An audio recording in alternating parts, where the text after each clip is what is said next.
Good morning everyone, স্বপ্ন daily ব্লগে তোমাদের সবাইকে স্বাগত। তোমরা সবাই ভালো আছো তো? আমি কিন্তু খুব বেশ ভালো আছি। কেন জানো তো?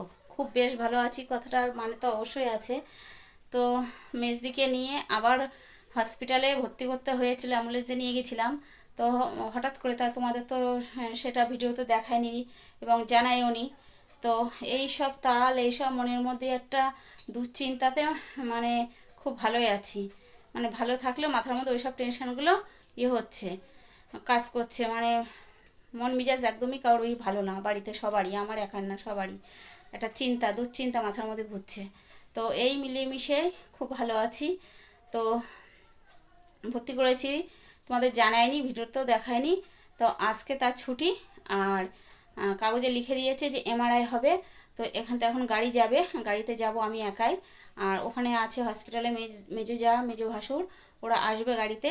তো মেজো যা তো পেশেন্ট, উনি অসুস্থ, ওই জন্য গাড়ি নিয়ে এখান থেকে যাব একেবারে। ওখান থেকে বারাসাতে সুরক্ষা না কি একটা যেন নাম আছে, ওখান থেকে ছুটি করিয়ে ছুটি করে, ছুটি হয়ে গেছে, ওখান থেকে নিয়ে সুরক্ষায় যাব। সুরক্ষায় গিয়ে এমআরআই হবে। এমআরআই ডাক্তার লিখে দিয়েছে যে কিসের জন্য বারবার করে এরকম মানে স্ট্রোক হচ্ছে, ব্রেন স্ট্রোক, তারপরে মুখ টুক বেঁকে গেছিলো, কথা এড়িয়ে গেছে, কথা ঠিক করে বলতে পারছে না, এই সমস্ত প্রবলেমগুলো না হচ্ছে, কেন হচ্ছে। তো সেই জন্য এমআরআইটা লিখে দিয়েছে, এমআরআই করে নিয়ে তারপরে বাড়ি চলে আসবো। তো সেই জন্য আমি চটজলদি আজকে তোমাদের সাথে ভিডিও সকালতে করতে পারিনি, একটু লেটে আসলাম। এখন বাজে ঘড়িতে 11:30। তো রান্নাবান্না করে সমস্ত কাজকর্ম সেরে স্নান করে পুজো দিয়ে ওটা ঝপাঝপ রেডি হয়ে গেলাম। আর এখন আমি বেরিয়ে পড়বো, গাড়িটা আমার জন্য ওয়েট করছে রাস্তায়। তো চলো তোমাদের দেখাবো, সাথে থাকো, দেখতে থাকো। আর চলো একটু দেখিয়ে দিই আজকে কী রান্না করলাম। তো এই যে আজকে একদম বাংলা রান্না করেছি, দেখতে পাচ্ছ। এই যে সাদা মাঠা পেঁয়াজের ডাল, আর এদিকে ভেন্ডি ভাজা আর আলু ভাজা, আর এই যে হাঁড়িতে আছে ভাত। তো আজকে এই সাদা মাঠা রান্না করেছি ব্যস্ততার জন্যই। এইদিকে দেখো, এই যে পুজো দিয়ে নিয়েছি একদম সুন্দর করে। তো গাড়িতে এই যে বসে পড়েছি, এখন গাড়ি ছাড়বে, রওনা দেবো। তারপরে ওখানে গিয়ে দেখা হচ্ছে, কথা হচ্ছে, চলো সাথে থাকো। তো ফাইনালি আমরা পৌঁছে গেছি সুরক্ষায়। ওখানে ইকো হবে, এমআরআই হবে, সমস্ত কিছুই হবে। তাই এই যে নার্সিংহোমের সামনেই আমি দাঁড়িয়ে আছি। আর যাবো উপরে, আর পেশেন্টকে ট্রলি করে লিফটে করে উপরে নিয়ে যাবে। তারপরে তার ইকো হবে, এমআরআই হবে, সমস্ত একটা করে হবে রিপোর্টগুলো। তো চলো ভিতরে যাই, ভিতরে গিয়ে তারপরে পরে কথা হচ্ছে তোমাদের সাথে। ভিতরে ক্যামেরা অ্যালাউ নেই, ওই জন্য বাইরে এসে কথা বললাম। আমি ভিতর দিয়ে ঘুরেও এসেছি। নার্সিংহোমের মধ্যে আমরা চুপচাপ করে বসে আছি, চলে গেছে ইকো করতে।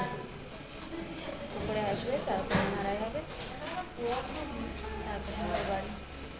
দোতলায় এসে বসে আছি।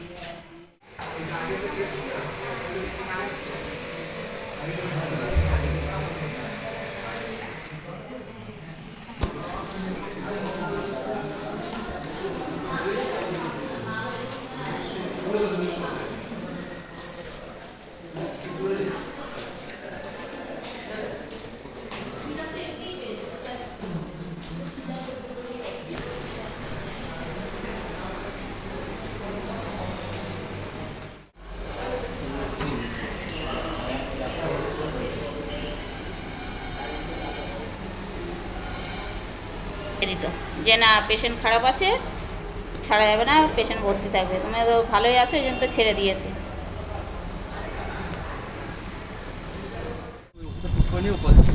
তো আমাদের এমআরআই সব হয়ে গেছে, এখন আমরা বাড়ির দিকে রওনা দিয়েছি। এখন বাজে প্রায় 4:10-15, বাড়ি যাচ্ছি।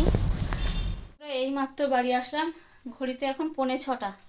এখন ঢুকলাম বাড়ি 4:10-15 নাগাদ, ওইখান থেকে বেরিয়েছি। বাড়ি ঢুকতে ঢুকতে 5:45 হয়ে গেছে। আর দেখতে পাচ্ছ চোখ মুখের অবস্থা, কিছু বলার নেই। ওই পাশে দিয়ে ঠান্ডা জল দিয়ে এসেছি চোখে মুখে। আর এখন ড্রেস ছাড়বো, তারপরে দুটো সেবা নেব, মানে দুটো খাওয়া দাওয়া করবো।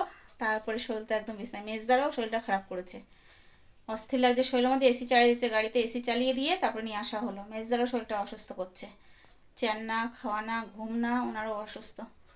যাই হোক, যেটুকু পেরেছি দেখানো সম্ভব, সত্যি সত্যি তোমাদের দেখালাম।